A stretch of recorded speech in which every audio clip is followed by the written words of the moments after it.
Hey everyone, welcome back to my Caro-Kann series from the white side. In this video, we're looking at what happens in this bishop g4 line after when we play h3 after black takes the knight on f3. Last video we saw what happens if they retreat the bishop to h5. This time we're going to see what happens if they take. So obviously, okay, you're going to recapture with the queen. You don't want to unnecessarily double your pawns. And before jumping into specifics, I just want to kind of give like an aerial view of this particular line. Black has, by taking that knight, black has given white the so-called bishop pair, where white has two bishops, black has a bishop and a knight. Strong players will tell you, and I mean if you're a newer player watching this, strong players will tell you in the long run having two bishops is an advantage.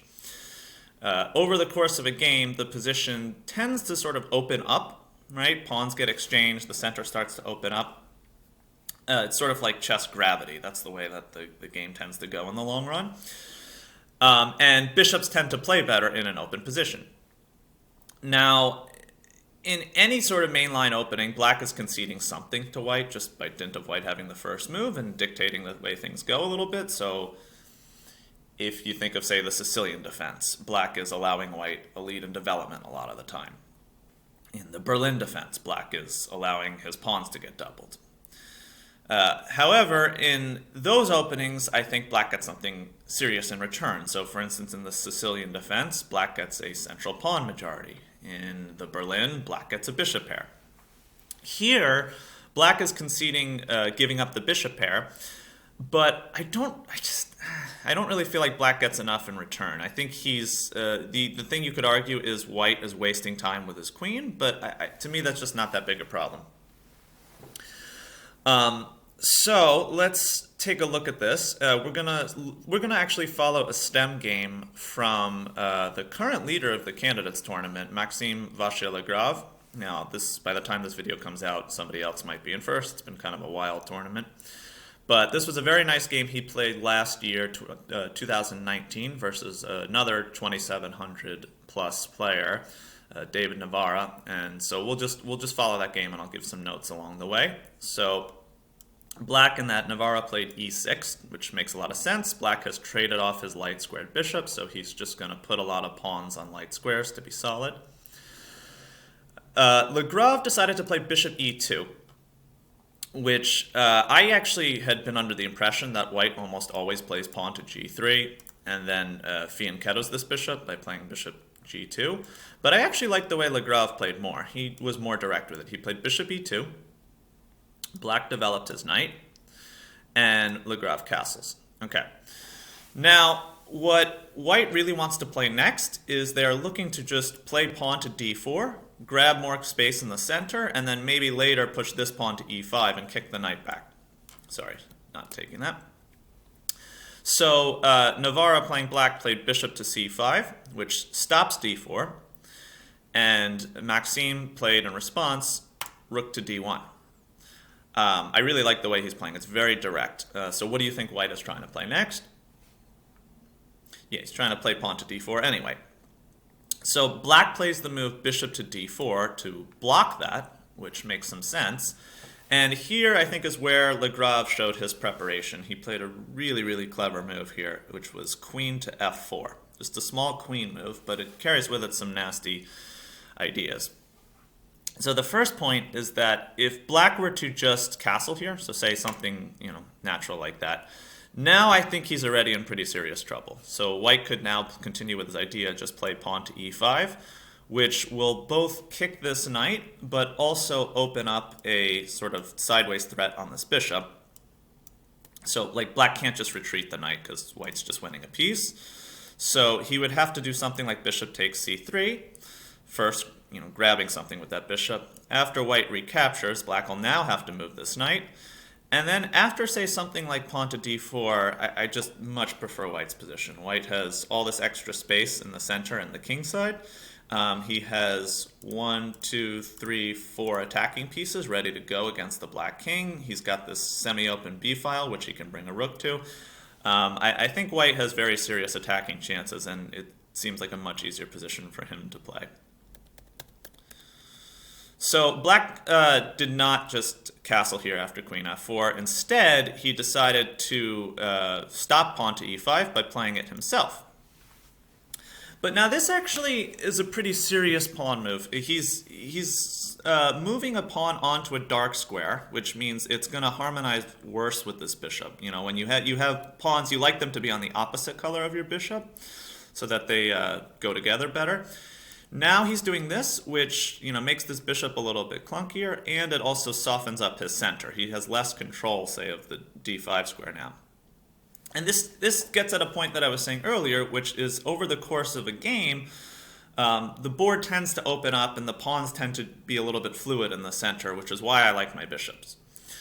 So Lagrave now retreats his queen to g3, which is a very good attacking square. If you can imagine black castling, then this queen is going to be quite well placed for that. And here, it seems like this queen is making a threat on g7, but Navarra decided to just take this pawn, with the point being that if white were to grab this, note black's queen is defending the knight, so he doesn't need to defend that. White is attacking the rook, but black can actually just play rook to g8, attacking the white queen in response. And after this queen moves, black actually has pretty good attacking chances himself. His rook is lined up against white's king. He's got the knight, he's got the bishop, so this is not really what white's looking to get. And I thought Lagrave played a much stronger move. He just played instead, after giving up this pawn on e4, he decides to play the move pawn to d3.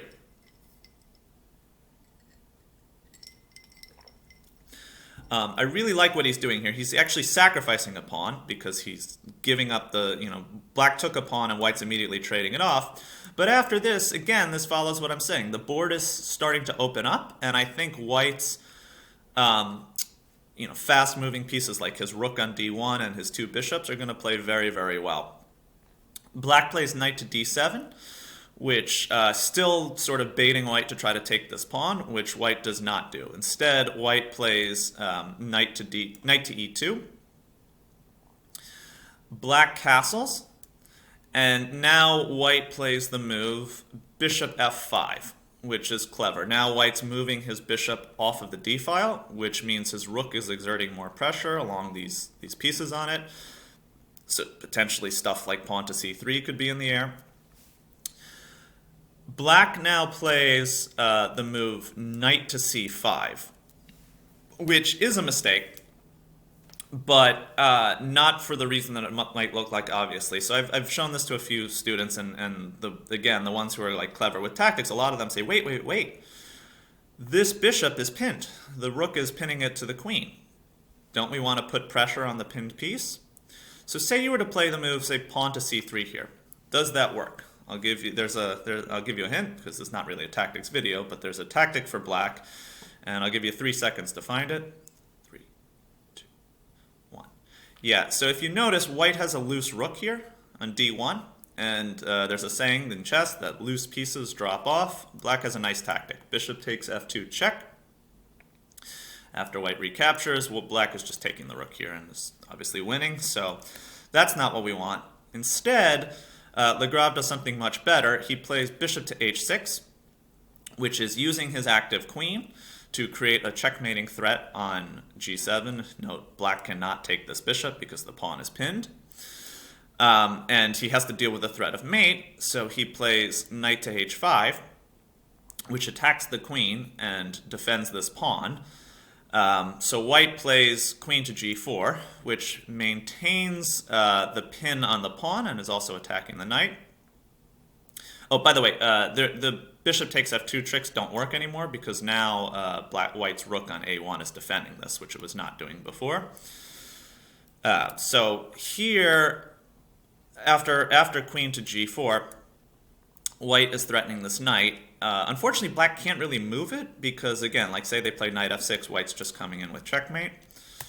So instead, black plays queen to d6 with the idea that now after white plays what he did in the game, queen takes h5, black grabs this bishop. But after all of this, white's attack on the king has sort of fizzled, trades queens. But now white has one more move, after which Navarra ends up resigning. I'll give you guys another 3 seconds to find the move, but I'll give you a hint. It has to do with black's pieces not being very well coordinated here in the middle. 3, 2, 1. Yeah, this bishop can't go backwards. It can't go back on this diagonal because of his pawn, and cannot go back on this diagonal because of his knight. So when bishops are trapped, we try to attack them with a pawn. White's just winning a piece here. Black has no way to save this bishop. And given that these were players who were, rated well over 2,700, black just resigned here, because if you're playing against the 2,700 and you're down a piece, it's pretty hopeless. Okay. So I thought that was a very nice STEM game that showed some of the ideas that I mentioned. I think the key point, more so than remembering specific moves, is remembering the ideas, which is that white is, when black takes this knight on f3, white is getting a bishop pair.